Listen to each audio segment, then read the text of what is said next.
foreign interference is supposedly on the government's agenda, day one of the public hearings held by the Foreign Interference Commission established by the federal government took place today. Ostensibly, the federal government is concerned about foreign influence upon Canadian politics. Robert Krajcik here in Ottawa, Ontario, reporting for Rebel News. There's a level of admiration I actually have for China because their basic dictatorship is allowing them to actually turn their economy around on a dime. It's worthy to note that the term foreign interference was not defined during the first day of public hearings, again, ostensibly investigating foreign influence, foreign interference within Canadian politics and upon Canadian democratic institutions. Today's hearing was primarily dedicated towards organizational explanations. It was very much like a university lecture, housekeeping, some definitions provided to the audience, basically setting the public's expectations for the remainder of the week, which has been allocated for this first phase of public hearings. A major and important takeaway from today's hearing is the revelation that the federal government has a veto, has the final say over whether or not classified information will be publicly disclosed. So a person from the commission was explaining the different degrees, the strata of classification of government documents, different degrees of secrecy. And he said that the commissioner and her legal counsel will have access to any documents they request, and they can review them completely. However, their ability to disclose these documents wholly or partially will be restricted by the government. If the commission decides that it wants to disclose part or all of any classified document, it must ask the federal government for permission.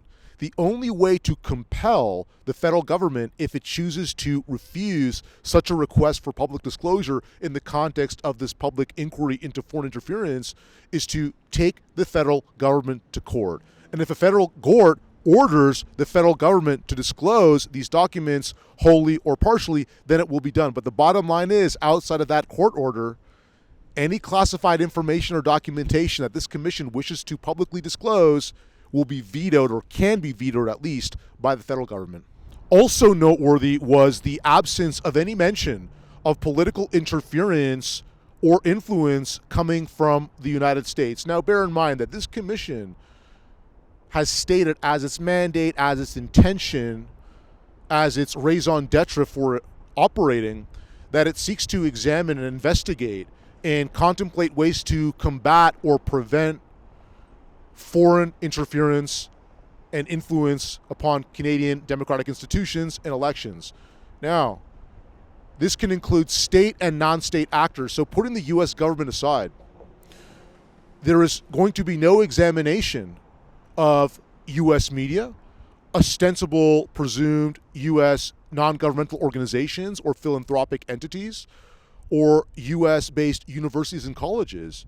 And all of these institutions together constitute a massive influence upon the Canadian body politic and in shaping Canadian policies and shaping the viewpoints of Canadian politicians and officials. So the absence of that says a lot about the narrowness of this commission's inquiry. Two politicians of Chinese background, Chinese ethnicity, will testify in this coming week to defend against allegations that they are influenced by the Chinese Communist Party. Han Dong, he's a member of parliament, formerly with the Liberal Party of Canada, now is ostensibly independent, was said to have been informing the Chinese consulate against the releasing of two Canadian detainees in 2021, given that that release would have benefited politically the opposition Conservatives. That was reported by Global News. He is contesting that.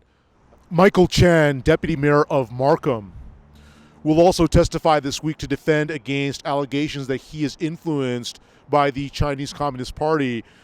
The Canadian Security Intelligence Service, CSIS, leaked some information to the media years ago about concerns that Michael Chan was too close to the CCP. So he'll be having standing here, and he'll argue against those allegations. Jenny Kwan, another member of parliament from British Columbia, she has said that she's been the target of intimidation and coercion campaigns, operations run by the CCP. She'll also be testifying this week about what she says are these campaigns weaponized against her by the Chinese government. Please remember, folks, that we depend on your donations to keep our operations going, to produce this in the field, on the ground journalism, and to keep us independent from the government, from which we do not receive any handouts, unlike the majority of the so-called mainstream media. So please visit protectourdemocracy.ca, chip in what you can, and stay up to date with our ongoing coverage.